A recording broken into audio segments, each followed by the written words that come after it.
building for centuries, a culmination of a trend that has been taking place for a long time. Kamehameha's sort of reordering of the society and the sort of executive at the top levels merely moved people around politically. It didn't change the fundamental relationship between Makkah and Medina. And I think all of those things were still supposed to be functioning in very much the same way. However, Kamehameha's rise to power coincided with the increasing presence of hunger in Hawaii, Westerners in Hawaii. First, there are the venereal diseases which destroy productivity, fecundity, and childbirth and conception and those sorts of things. So the birth rate is greatly affected. And one of the things about Aliti that had always been sort of celebrated was their fertility, their procreativity, the large families.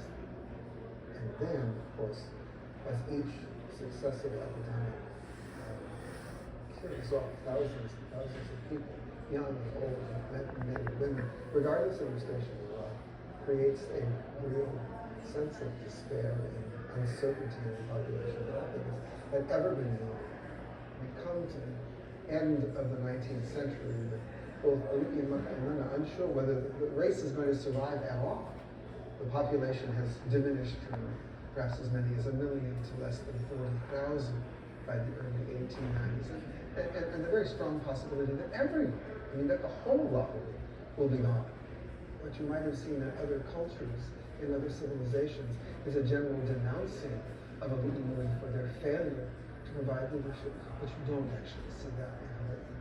You see instead a real cherishing of them because they continue to try and be leaders even in an uncertain time, because they seem to acknowledge that they don't have all the answers. They seek to use their authority to find ways to keep the people alive and to keep Oahu alive and to preserve the independence of this nation. At a time when so much of the rest of the world was interested in categorizing people ethnically, racially, and figuring out how to prevent people from intermarrying and keeping the races pure.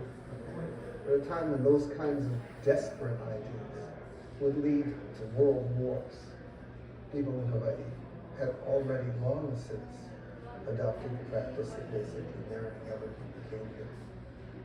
They followed the tactic of trying to incorporate foreigners into Hawaii, to make them a part of the community, to strengthen the community with their participation, to make foreigners responsible to these lands and the people who were hosting them and allowing them to become wealthy and powerful.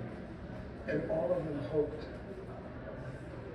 that the foreigners would respond to that kind of generosity, right?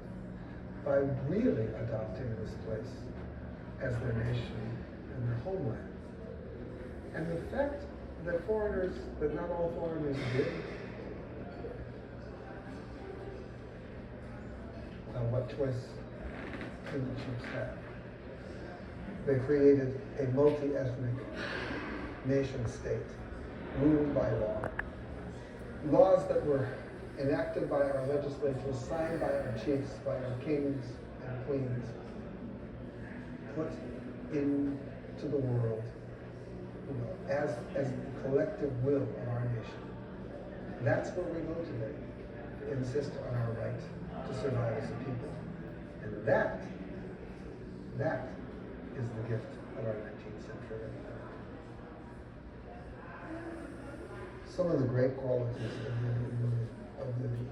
of our people has been a kind of stubborn pride, an absolute acknowledgement, that we can live by the values of our ancestors. We get that same stubborn pride that says that we will never leave, and we will never disappear, and we will not forget who we are. We are the descendants of our chiefs. We are the descendants of these people who came here eons ago, who built this place, who loved it, who learned how to live in it, who named every single place in these islands, and loved this land like we love each other.